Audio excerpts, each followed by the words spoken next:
దైవ సేవకులు నిలబెట్టినటువంటి దైవ సేవకులు డాక్టర్ కొత్తపల్లి రమేష్ గారికి సంఘపక్షంగా వందనాలు చెల్లిస్తున్నాను. పిల్లరా, మరి పరిశుద్ధ గ్రంథముల నుంచి ఎన్నో విలువైనటువంటి జ్ఞానపు సంగతులను మీరు చాలా నేర్చుకున్నారు. సుమారు యూత్ క్లాసులు ఎన్ని జరిగాయి? యూత్ 24 యూత్ క్లాసులలో విస్తృతమైనటువంటి దేవుని యొక్క మాటలను నేర్చుకోవడం జరిగింది.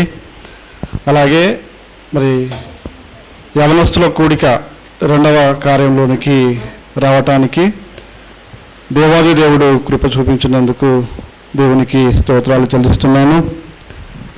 పిల్లారా, మరి కూడి వచ్చిన మీ అందరూ చక్కగా ఎన్నో ఉన్నతమైనటువంటి జ్ఞాన సంగతులు నేర్చుకోవడం జరిగింది. మీకంటూ కూడా స్త్రీలో కానివ్వండి, పురుషుల్లో కానివ్వండి కొన్ని ఆంబిషన్స్ ఉంటాయి, కొన్ని కోరికలు ఉంటాయి. మీకు నెరవేర్చుకోవాలి, నీది కావాలి. కొందరికి నేను డాక్టర్ కావాలని, కొందరు ఇంజనీర్ కావాలని, కొందరు వ్యవసాయ వృత్తిని చేపట్టాలని. చాలా తక్కువ అది. ఇలా మీకున్నటువంటి ఆశలు నుండి కోరికలు నెరవేరాలన్నా, సమాజంలో సంఘంలో మన పాత్రను సవ్యంగా ఉండి నెరవేర్చాలన్నా దేవాది దేవుని యొక్క కృప మనందరికీ కావాలి. పరిశుద్ధ గ్రంథంలో మనం చూడగలిగితే దేవుని ఇష్టాన్ని నెరవేర్చి దేవుని చేత ఎన్నుకోబడినటువంటి వారిలో దావీదు మహారాజు మనందరికీ తెలుసు. తన కొరకు వివేకంతో నడుచుకుంటున్న వారు ఎవరైనా ఉన్నారా అని దేవుడు వెతుకుతున్నప్పుడు తన పరిశోధనలో దేవుడు కల్పించినటువంటి 2వ మహారాజు దావీదు మహారాజు. దేవుడు తను ఎంపిక చేసినందుకు బహుగా ఆనందించాడు. దావీదు విషయంలో చాలా సంతోషించాడు. అంటే మొదటి రాజు సౌలుని దేవుడు ఎంపిక చేసుకున్నాడు. తర్వాత 2వ రాజుగా దావీదు మహారాజును ఎంపిక చేసుకున్నట్లుగా మనం చూడగలం. అయితే దావీదుని, అతని మనస్సుని, అతని పరిపాలనను చూసిన దేవుడు అత్యానందభరితుడై అండి తనకు వాగ్దానాన్ని కూడా చేసినట్లు మనం చూడగలం. ఏం చేశాడు? దావీదుకు దేవుడు ఇచ్చిన వాగ్దానం ఏంటి? దావీదు చేసిన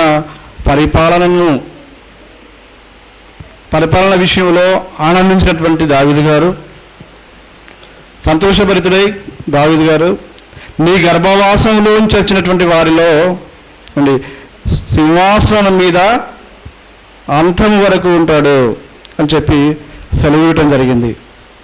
అలా సెలవిచ్చినటువంటి ఆ దావీదు మహారాజు తన వృద్ధాప్యంలో ఉన్నప్పుడు యువరాజు అయినటువంటి సొలొమోనుతో ఒక అద్భుతమైన మాటను జ్ఞాపకం చేస్తున్నాడు. తన తర్వాత సింహాసనం మీద కూర్చోబోతున్నటువంటి యువరాజుతో దేవుని యొక్క ఆత్మ సహాయం చేత మాట్లాడినటువంటి ఒక మంచి మాటను మనం రాజుల గ్రంథంలో చూడగలం. రాజుల గ్రంథము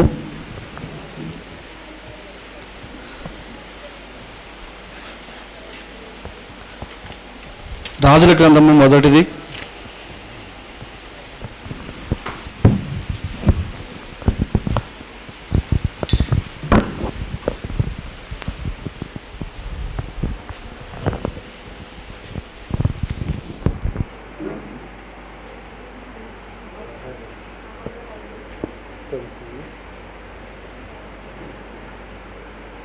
2వ అధ్యాయము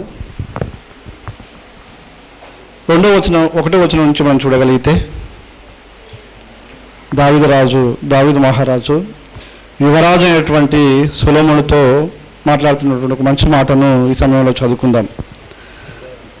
రాజుల గ్రంథం మొదటిది 2వ అధ్యాయము 1వ వచనంలో నుంచి మనం ధ్యానించుకుందాం.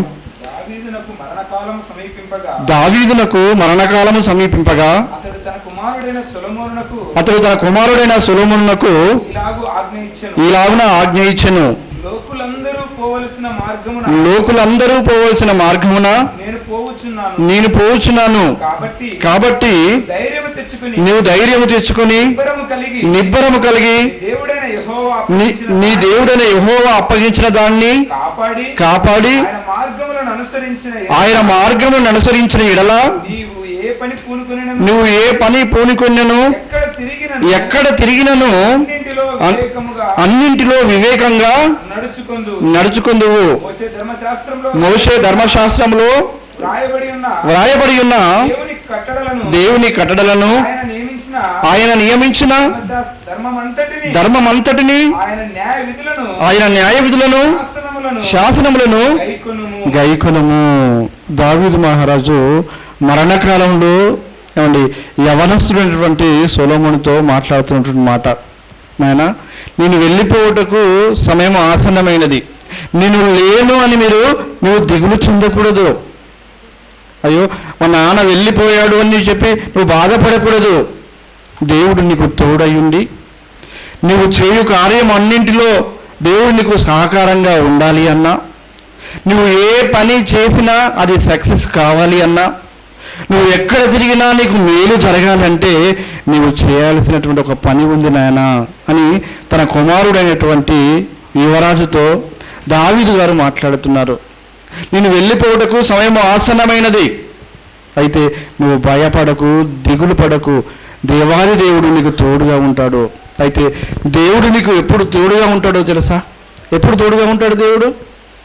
దేవునికి సహాయం మనకు ఎప్పుడు తోడుగా ఉంటుందంటున్నాడు అండి. అనుభవించి దావీదు మహారాజు చెబుతున్నటువంటి మాట, బాల్యము నుండి దేవుని యందు భయభక్తులు కలిగి జీవించి దేవుని చేత ఆశీర్వాదం పొందినటువంటి దావీదు మహారాజు చెప్తున్నటువంటి మంచి మాట, పిల్లరా, లోకులందరూ పోవలసిన మార్గంలో నేను పోవచ్చున్నాను, కాబట్టి నువ్వు ధైర్యము తెచ్చుకొని నిబ్బరం కలిగి నీ దేవుడైన యెహోవా అప్పగించిన దాన్ని కాపాడి ఆయన మార్గములను అనుసరించిన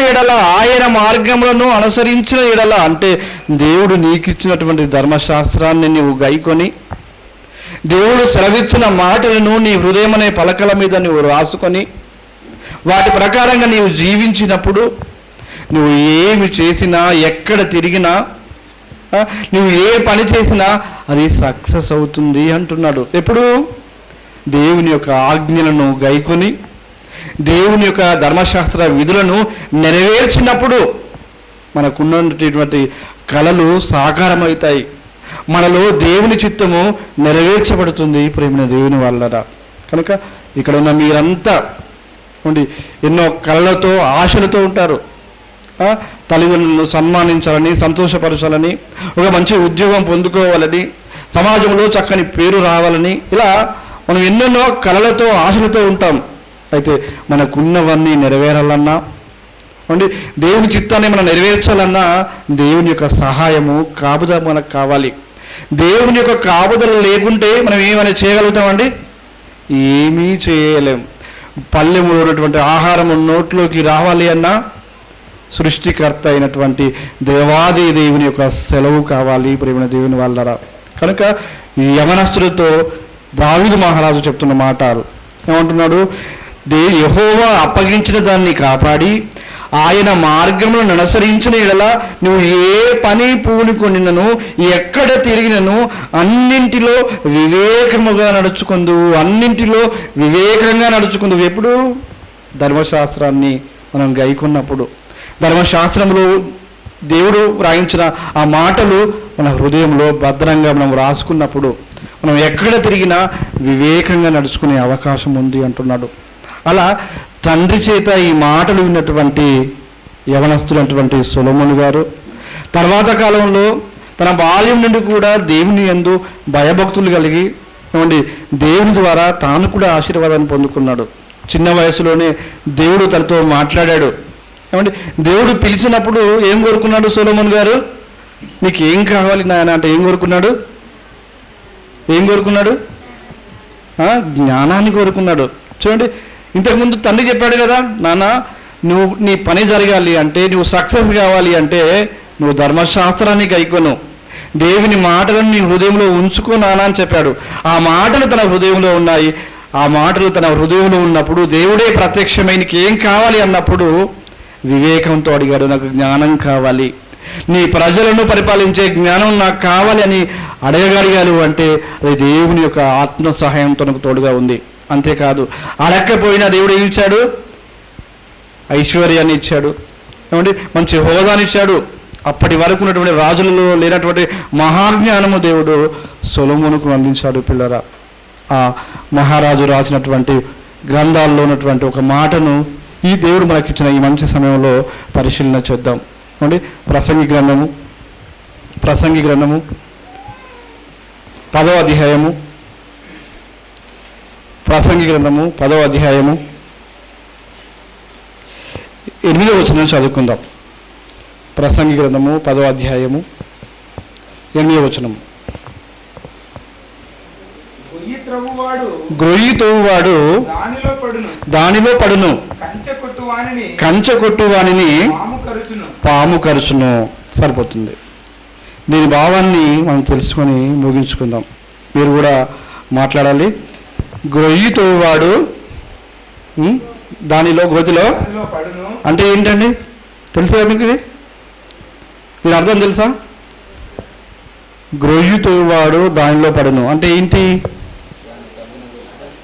లోకంలో ఉన్న సామెత కూడా తెలుసు. ఎవరు తీసుకున్నటువంటి గోతిలో వాళ్ళే పడతారు. గ్రొవ్వు త్రవ్వువాడు దానిలో పడును, కంచె కొట్టువానిని పాము కరుచును. అసలు కంచె అంటే ఏంటి? కొట్టేవాడు ఎవడు? పాము ఎలా కరుస్తుంది? కంచె కొట్టువానిని పాము కరుచును అని జ్ఞాని అయినటువంటి సొలొమోను గారు రాశారు. కంచె అంటే ఏంటండి? మీకు తెలుసా? కంచె అంటే ఏంటి?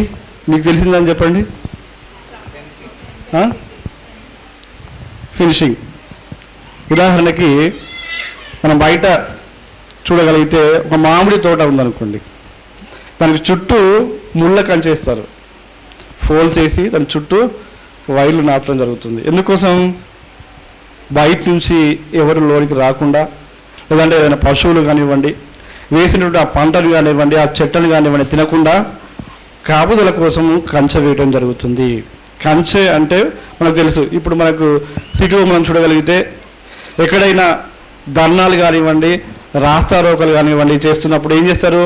కలెక్టర్ ఆఫీస్ ముందు చేస్తున్నప్పుడు కలెక్టర్ ఆఫీసులోకి ఎవరు వెళ్లకుండా ముళ్ళ కంచె పెడతారు, లోపలికి ఎవరు వెళ్లకుండా. అంటే కంచె అనగా ఫినిషింగ్, కాపాడుకోవడానికి వేసినటువంటి దాన్ని కంచె అని మనం చూడగలుగుతాం. మరి దేవుడు రాయించినటువంటి బైబిల్ భాషలో కంచె అంటే ఏంటో మనం చూడగలిగితే, కంచె అనే పదానికి అర్థాన్ని దేవుడు ఏ విధంగా తెలియజేస్తుండో మనం చూడగలిగితే, ఒక మాట యోబు గ్రంథము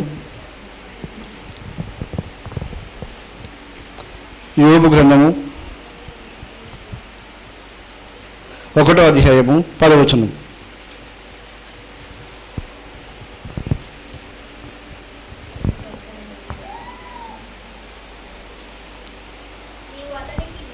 నీవు అతనికిని అతని ఇంటి వారికిని అతని కలిగిన సమస్తమునకు చుట్టూ కంచె వేసితివి కదా. నీవు అతని చేతి పనిని దీవించుట చేత అతని ఆస్తి దేశములో బహుగా విస్తరించి ఉన్నది.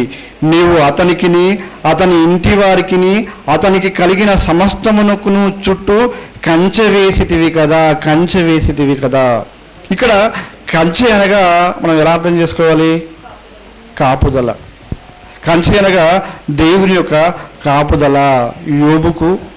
యోబుకున్నటువంటి వాటన్నింటినీ దేవుడు కంచె వేసి కాపాడినట్లుగా మనం చూడగలం. తనకున్నటువంటి గొర్రెలు కానివ్వండి, ఒంటేలు కానివ్వండి, తనకున్నటువంటి వ్యవసాయ భూమి కానివ్వండి ఫలించటానికి, తన ఆత్మీయ జీవితంలో తాను తన కుమారులు ఫలించటానికి దేవుని యొక్క కాపుదలలో యోబు గారు ఆశీర్వదించబడినట్లుగా మనం చూడగలుగుతాం. అంటే కంచె అనగా దేవుని యొక్క కాపుదల. దేవుని యొక్క కాపుదలలో యోబు గారు ఉన్నారు. అయితే సాతాను ఏమడుగుతున్నది? నువ్వు కంచె వేసితివి కదా. ఎందుకు? అది యోబు యొక్క ప్రత్యేకమైనటువంటి సందర్భం అండి. పరలోకంలో దేవదూతల సభలో దేవుడు ఉన్నప్పుడు సాతాను అక్కడికి రావటం, నా కుమారుడైనటువంటి యోబు సంగతి ఆలోచించుతావా అన్నప్పుడు అతడు ఊరికే నీ యందు భయభక్తులు కలిగి ఉన్నాడా? అతడు ఎలా ఉన్నాడు అనుకుంటున్నావు? అతని చుట్టూ నువ్వు కంచె వేసి కాపాడుతున్నావు గనక నీ యందు భయభక్తులు కలిగి ఉన్నాడు. ఒకవేళ నువ్వు ఆ కంచెను తీసేయి, కంచెను తీసి చూడు ఒకసారి యోబును అన్నప్పుడు దేవుడు అనుమతించినట్లుగా మనం చూడగలం. అంటే దేవుడు తన కాపుదలను తీసినా ఏమండి యోబు గారు దేవునిలో భయము భక్తి కలిగి ఉన్నాడు. తనకున్నదంతా పోయినా ఏమన్నాడు? యెహోవా ఇచ్చెను, యెహోవా తీసుకుని పోయెను, యెహోవా నామమునకు స్తుతి కలుగునుగాక. ఎంత గొప్ప మాట మాట్లాడాడు యోబు గారు. చూడండి, ఇప్పుడు కంచె కొట్టువాడిని పాము ఖర్చును అనుకున్నాం కదా. కంచె అనగా దేవుని యొక్క కాపుదలని మనం అనుకున్నాం కదా. ఇప్పుడు కంచెని ఇక్కడ ఎవరు కొట్టారు? మరి దేవుడు తీసేశాడు. మరి దేవుని పాము కరుస్తుందా? దేవుని గారు కాటేస్తుందా? కాదండి. యోబుది ఒక ప్రత్యేకమైనటువంటి సందర్భం కనుక దేవుడే అలా అవకాశం ఇచ్చాడు కనుక దేవుడే ఆ కంచెను ఆ కాపుదలను తీసేశాడు. దేవుడే ఆ కాపుదలను తీసివేశాడు. అంటే దేవుణ్ణి పాము ఖర్చినట్టు కాదు, కానీ ఇది ఒక ప్రత్యేక సందర్భంగా మనం దీన్ని గుర్తించగలగాలి. కనుక కంచె అనగా దేవుని కాపుదల. దేవుడు మరి తన యందు భయభక్తులు గల వారిని ఏమండి తన చిత్తాన్ని నెరవేరుస్తున్న వారిని కాపాడుతాడా? తనకున్నటువంటి భూఫలాన్ని, తనకున్నటువంటి సమస్తాన్ని దేవుడు కంచె వేసి కాపాడతాడా అంటే కాపాడతాడండి. ఒకసారి మనం చూడగలము యాకోబు గారి జీవితంలో దేవుడు ఎలా తనను కాపాడాడో ఒక మాటను చూసుకొని మనం ముందుకు వెళ్దాం అండి. ఆదికాండము 31వ అధ్యాయము 7వ వచనాన్ని మనం చూడగలిగితే, ఆదికాండము 31వ అధ్యాయము 7వ వచనం.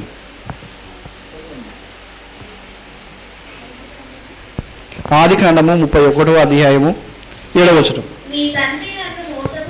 నీ తండ్రి నన్ను మోసపుచ్చి 10 మార్లు నా జీతం మార్చెను, అయినను దేవుడు అతని నాకు హాని చేయనీయలేదు.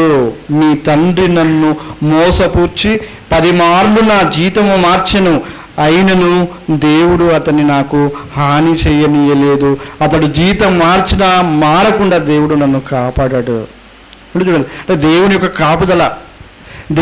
కాపుదల ఆయన యందు భయభక్తులు గలవారి చుట్టూ ఉంటుందా అంటే చూడండి, ఇక్కడ యాకోబు గారి జీవితంలో మనం చూడగలుగుతున్నాం. తన మామ అయినటువంటి లాబాను గారు తను మోసం చేస్తున్నాడు. ఇదిగో చారలు కలిగినవి నీవవుతాయి, పొడవులు కలిగినవి నావి అన్నాడు. అప్పుడు చారలు కలిగినవి ఎక్కువగా వచ్చేవి. చారలు కలిగినవి ఎక్కువగా ఉంటాయని మళ్ళీ ఏం చేస్తాడు? పొడవులు కలిగినవి నీవు, చారలు కలిగినవి నావి అంటాడు. అప్పుడు మళ్ళీ అన్నీ పొడలు కలిగినవి వచ్చేటట్లుగా దేవుడు చేస్తాడు. అంటే లాబాను మోసం చేయాలని చూసినా దేవుని యొక్క కాపుదల, దేవుని యొక్క కంచె యాకోబు చుట్టూ ఉంటుందంటట్లుగా మనం చూడగలుగుతున్నాం పిల్లరా. ఇలా పరిశుద్ధ గ్రంథంలో మనం చూడగలిగితే దేవుని యొక్క మాటలను ఆలకించి హృదయమనే పలకల మీద వ్రాసుకొని నిష్టగా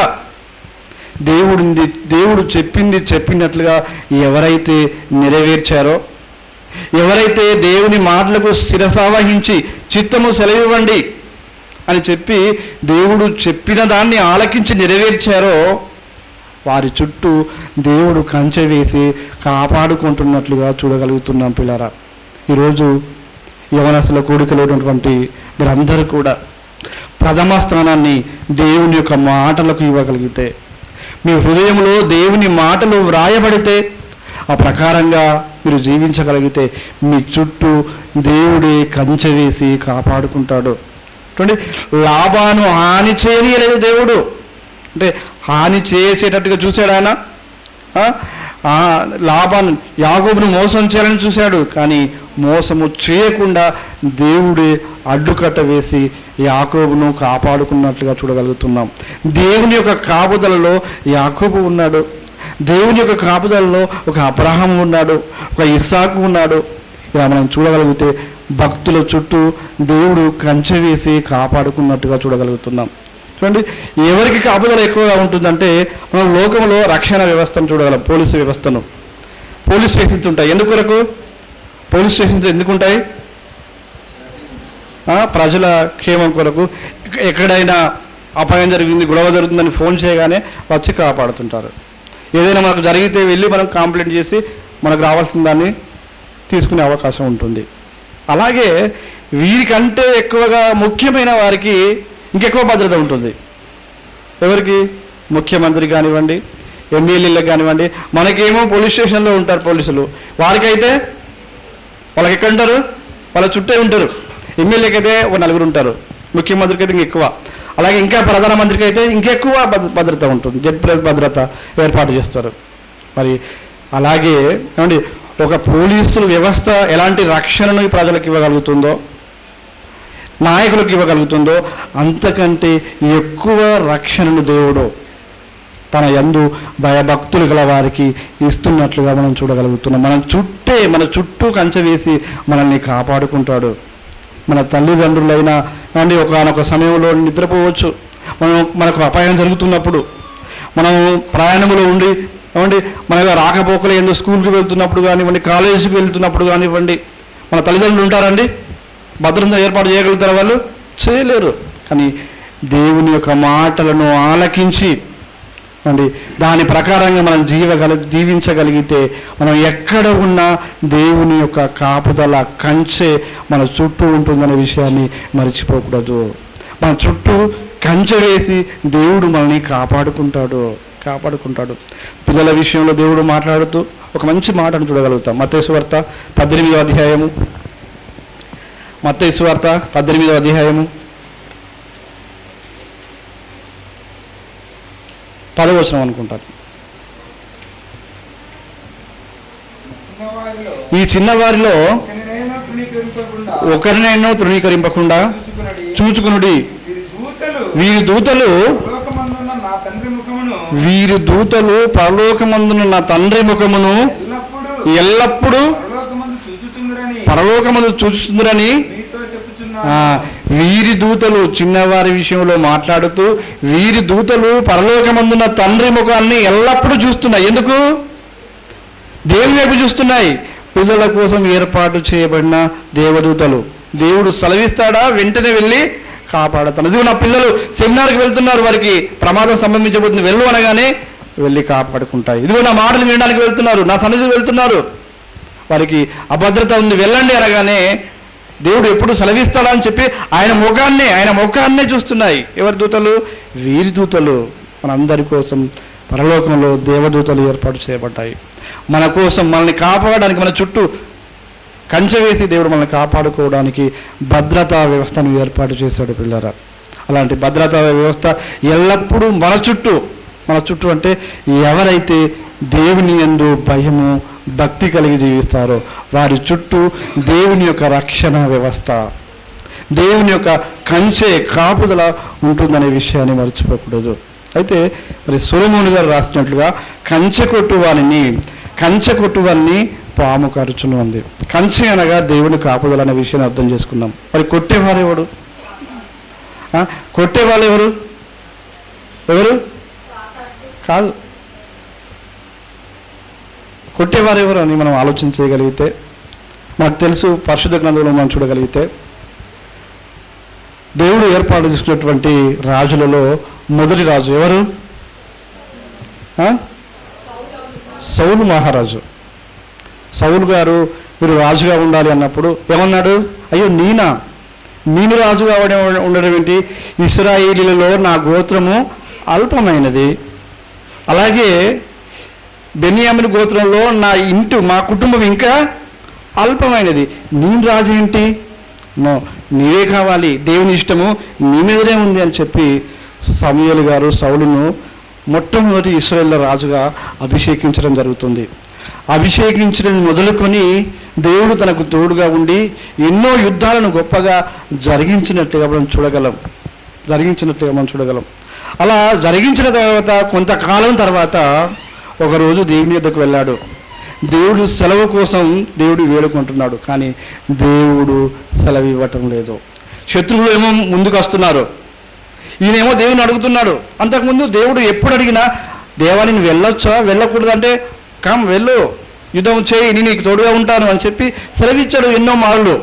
కొంతకాలం తర్వాత దేవుడే ఎంపిక చేసినటువంటి సౌలు గారు దేవుణ్ణి అడుగుతున్నా, బ్రతిమాలుతున్నా, గోజాడుతున్నా దేవుడు సెలవివ్వటం లేదు. కారణం ఏంటి? ఎందుకు సెలవివ్వటం లేదు అంటే, దేవుని యొక్క కంచెను కొట్టుకున్నాడు ఆయన.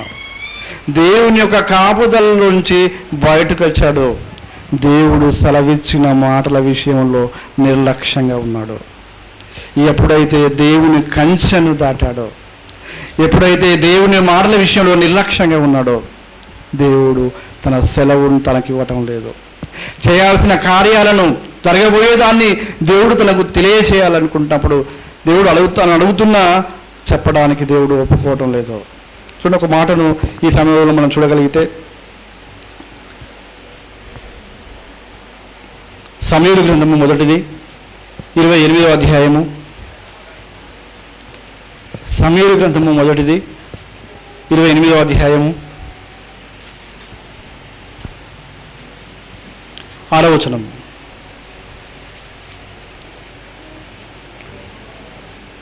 యెహోవా యొద్ద విచారణ చేయగా యెహోవా స్వప్నము ద్వారానైనను ఊరీము ద్వారానైనను ప్రవక్తల ద్వారానైనను ఏమియు సెలవియ్యకుండెను. ఏంటంటే దేవుడే కదా సౌలు నిలబెట్టింది, దేవుడే కదా అభిషేకించింది, దేవుడే కదా ఎన్నో యుద్ధాల్లో తనకు తోడుగా ఉంది. ఏంటి మరి ఇప్పుడు ఆయన విచారణ చేస్తున్నప్పుడు యెహోవా యొద్ద విచారణ చేయగా యెహోవా స్వప్నము ద్వారానైనను ఊరీము ద్వారానైనను ప్రవక్తల ద్వారానైనను ఏమియు సెలవియ్యకుండెను. ఎందుకు ఇవ్వలేదు? చూడండి, ఇదే అధ్యాయము 15వ వచనం చూడండి. సమూయేలు గారు మాట్లాడుతూ, సమూయేలు నన్ను పైకి రమ్మని నీవు ఎందుకు తొందర పెట్టితివని సౌలును అడగగా, సౌలు నేను బహు శ్రమలలో ఉన్నాను, ఫిలిస్తీయులు నా మీదికి యుద్ధమునకు రాగా దేవుడు నన్ను ఎడబాసి ప్రవక్తల ద్వారానైనను స్వప్నముల ద్వారానైనను నాకు ఏమీ సెలవేకయున్నాడు. కాబట్టి నేను చేయవలసిన దానిని నాతో తెలియజెప్పుటకై నిన్ను పిలిపించితిని నేను. అందుకు సమూయేలు, యెహోవా నిన్ను ఎడబాసి నీకు పగవాడు కాగా నేనేం చేస్తాను సౌలు? నేనే అభిషేకించింది, నేను ప్రవక్తని. దేవుడు వెళ్ళి చెప్పమంటే చెప్తాను అంతే. దేవుడు అభిషేకించమంటే అభిషేకించాను. దేవుడు నీకు తోడుగా ఉండి యుద్ధాల్లో సెలవివ్వమంటే సెలవిచ్చాను. ఈరోజు దేవుడే నీకు సెలవివ్వకుండా ఉన్నప్పుడు, దేవుడు నిన్ను ఎడబాసినప్పుడు, దేవుడు తన కంచెను తీసివేసినప్పుడు నేనేం చేస్తాను? నేనేం చేయగలను అంటున్నాడు. అంటే ఒకప్పుడు దేవుడే అయ్యా నేను ఏం చేయగలుగుతాను, సౌలు నిన్ను అల్పమైన గోత్రంలో ఉన్నవాడు ఉన్నప్పుడే దేవుని అభిష్టము నీ అందున్నది, నువ్వు రాజుగా ఉండాలి అని అభిషేకించి తోడుగా ఉన్న దేవుడు కొంతకాలం తర్వాత సౌలును దేవుడు విడిచిపెట్టినట్లుగా, దేవుని యొక్క కాపుదల అతనికి లేకుండా చేసినట్లుగా మనం చూడగలుగుతున్నాం. పిల్లరా, యుద్ధానికి వెళ్ళాలి అంటే వెళ్తే ఏం జరుగుతుందో తెలియదు మనకు. అంతకుముందు దేవుడు సెలవిచ్చేవాడు, కాపాడేవాడు, విజయోత్సవంతో తిరిగి వచ్చేవాడు.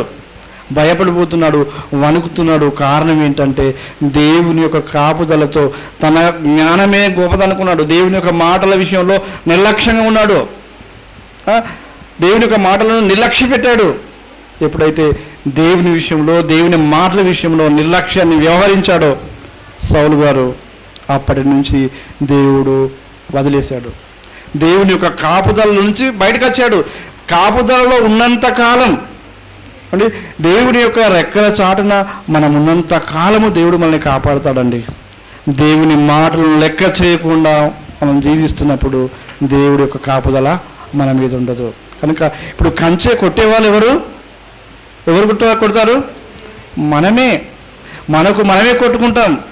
దేవుడు ఎప్పుడైనా తన భద్రతలోంచి వెళ్ళిపోమంటాడా? వెళ్ళిపోమన్నాడు. దేవుడు కాపాడుకుంటాడు. అయితే మనమే ఆ కంచెను దాటి బయటకు వస్తున్నాం. మనమే దేవుని కాపుదల నుంచి బయటకు వస్తున్నాం. కనుక కాపుదలలో ఉంటే దేవుడు కాపాడుతాడు. కానీ ఆయన కాపుదల నుంచి బయటికి వెళ్తే, ఇప్పుడు స్కూల్లో ఉన్నంత కాలము టీచర్స్ది, ప్రిన్సిపల్ది బాధ్యత ఉంటుంది. ఎవరికి లేకుండా గోడ దింపితే ప్రిన్సిపల్ బాధ్యత ఉంటుందా? ఉండదు. స్కూల్లో ఉంటే వాళ్ళు కాపాడుతారు. అలాగే దేవుని భద్రతలతో మనం ఉన్నంత కాలం, ఆయనకు విధేయులుగా, ఆయనందు భయభక్తులు కలిగి ఉన్నంత కాలము దేవుడు మనల్ని కాపాడుకుంటాడు. మనకేమైనా జరిగితే వెంటనే దూతలను పురమాయిస్తాడు, మనకు కంచె వేసి కాపాడుకుంటాడు. కనుక ఆ కంచెలో నుంచి మనం బయటికి రావటమే కంచెను కొట్టుకున్నట్టు అవుతుంది. కనుక కంచె అనగా దేవుని యొక్క కాపుదల అనుకుంటే, దేవుడి కాపుదలలో మనం ఉన్నంతకాలం మన దేవుడు రక్షణగా ఉంటాడు. అయితే దేవుని కాపుదలను కాదనుకొని బయటకు వస్తే దేవుడు కాపాడు మనల్ని. కనుక కంచె కొట్టు వారిని పాము ఖర్చును అని ఉంది. కంచె అనగా దేవుని కాపుదల అనుకుంటే, ఆ కాపుదలలోంచి మనం బయటకు వస్తే పాము ఖర్చుంది. మరి పాము అంటే ఏంటి? మాకు తెలుసు కదా, ప్రకటన గ్రంథము 12వ అధ్యాయము 9వ వచనం. ప్రకటన గ్రంథము 12వ అధ్యాయము 9వ వచనం. కాగా పరలోకమును సర్వలోకమును మోసపుచ్చుచు అపవాదియును సాతానన్నియు పేరుగల ఆది సర్పమైన ఆ మహాఘట సర్పము పడదోయబడెను. మహాఘట సర్పము, సర్పమనగా సాతాను. సర్పము అనే పేరు కలిగి భూలోకంలో సర్వమాల్ని మోసపుచ్చటానికి బయటకి త్రోసివేయబడిన వాడే సాతాను, వాడే సర్పముగా మనం చూడగలుగుతాం. మొట్టమొదటి ఆదాము అవ్వాలని మోసపుచ్చింది ఎవరు? సాతాను.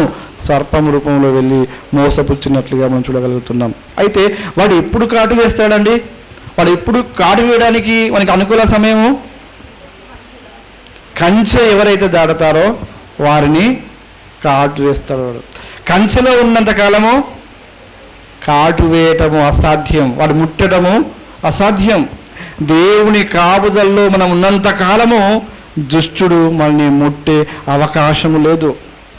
దేవునికి లోబడి మనం జీవిస్తున్నంత కాలము దుష్టునికి అవకాశం ఉండదు. ఎప్పుడైతే దేవుని కాపుదల నుంచి మనం బయటికి వస్తామో వాడు మనల్ని కాటేస్తాడు. ఏమండి, మన జీవితాన్ని నాశనంలోనికి, నష్టంలోనికి, నరకంలోనికి తీసుకుని వెళ్ళే అవకాశం ఉంటుంది. తీసుకుని వెళ్ళే అవకాశం ఉంటుంది. మనం చూడగలము భక్తుల జీవితాల్లో. ఒక సంసోను యొక్క జీవితాన్ని మనం చూడగలం. ఏమంటే దేవుడు తనని అభిషేకించాడు, అతడికి విశేషమైన బలాన్ని ఇచ్చాడు. ఒక దవడ ఎముకతో ఏం చేశాడు? ఎంతమందిని చంపాడు? 1000 మందిని చంపాడు. ఆయుధం ఉన్న అంతమందిని చంపుతారో లేదో కానీ ఒక పచ్చి దవడ ఎముకతో 1000 మందిని చంపాడు. అంతటి ఆధిక్యత, బలం ఎక్కడిది అంటే దేవుడు అతనికి ఇచ్చాడు. దేవుని కాపుదలలో అతడు ఎదుగుతున్నట్లుగా మనం చూడగలం. అయితే దేవునికి లోబడి ఆయన జీవించినంత కాలం, దేవుని కాపుదలలో ఉన్నంత కాలం దుష్టుడు ఆయన ముట్టలేదు. ఎప్పుడైతే దేవుడు చేయకూడదన్న దాన్ని చేశాడో ఏమైపోయింది? దేవుడు విడిచిపెట్టాడు. ఆ సందర్భాన్ని మనం చూడగలిగితే ఈ సమయంలో అండి, ఈ సమయంలో మనం చూడగలిగితే